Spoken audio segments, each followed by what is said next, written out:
أصحابته وين salaamay maalin dhaweyto sabtina soo dhaaftay waxaan dhegeysanayay maamo ka hadlaysa lifestyle-keeda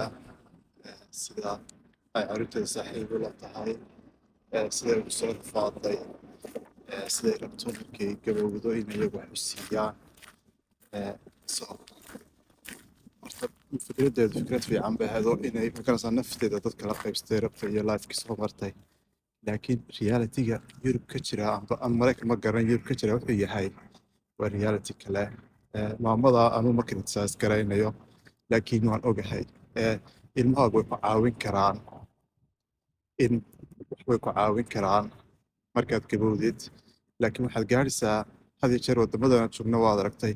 dadku way ku gaboobaan aad bay ugu gaboobaan dawada iyo cuntadan cunno awgood so waxaad gaadhaysaa xilli aanu ilmahaagu awoodi lahayn inuu ku caawiyo so marka xaalkaagu siduu noqonayaa marka waa in guryaha dadka waaweyn lagu geeyo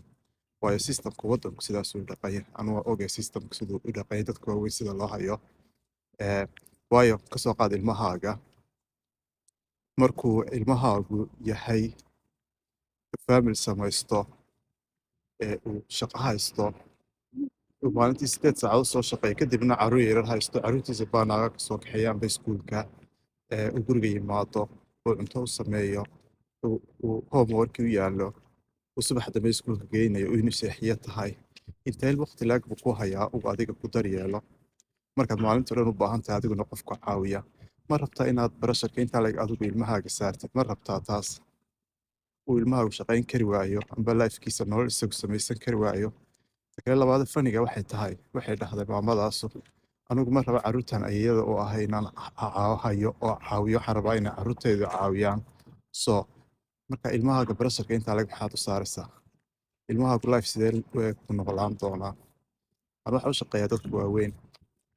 waxaa jira dad waxaa u shaqeeya dad waaweyn oo weliba oo caddaan ah carruurtoodu waa advocaato iyo dhakhtari weeyaan lacag bay haystaan jaanis uma haystaan waalidkooda ay ku keergareeyaan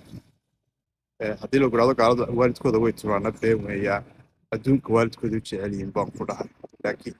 jaanis baan jira qofku markuu faamil gaara leeyahay waddankan systemkaa sidaa loo sameeyey adigu habeene maalin waad ordaysaa hawlo kale aad ku jirtaa so marka waalidkaaga even xitaa haddaad jeceshahay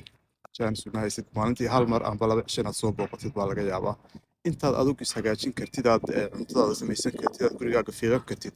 meel u dhow iyaga waad deganaan kartaa way kaa warhayn karaan way ku caawin karaan laakiin maalintaad u baahatid in ciidu ku keergarayso 24 saacadood so xagee tegaysaa waddankan meel kale laguma hayo carruurtaaduna kuma keergarayn karaan marka hadday carruurtaadu inay ku keergarayaan noqoto waa inay shaqooyinkooda ka tagaan waa inay carruurtooda ayna u raacin kubadda amba meesha wax kasoo samaynayaan activityad waa inay adiga waqtigooda kugu isticmaalaan taamaad rabtaa carruurtaad ay iyada u tahay inay waqti helin lagu ilaaliyo oo waqtigoo dhan adiga lagugu isticmaalo taamaad rabtaa saas baad rabtaa ta kale labaad ee faniga ah maqle waxay tahay waxay dhahdaa hadda camal ma hayo wax ma hayo waxaan qabto ma hayo so haddii aan shaqayn karaynin oo aad gacmuhu ka xanuunayaan amba lagu ka xanuunayaan way aad uga warhayn weyda aad u eegi weyday wiilashaadu meeshay sportiga ku ciyaaraan way aad keega ugu samayn weyday way aad haya gacmaha ugu tumi weyday dad kale dadkooda support bay siinayaan way aad carruurtaada lifekooda active ugu noqon weydaa u daba socon weyday aad hablahaaga u ogaan weyday waxay sameeyaan sportiga meeshay qabtaan siday u noolaadaan support u siin weyday isku day weyday inaad caawiso waxay maalintii qabtaan so asxaabta bal su-aalahan taan ha layga yara fikiraan ku dhahay waayo dadkeena meelo badan xisaabta maaragtay meelo badan baa bannaan oo buuxi u baahan anuu arkaya dadku wax fiican bay rabaan laakiin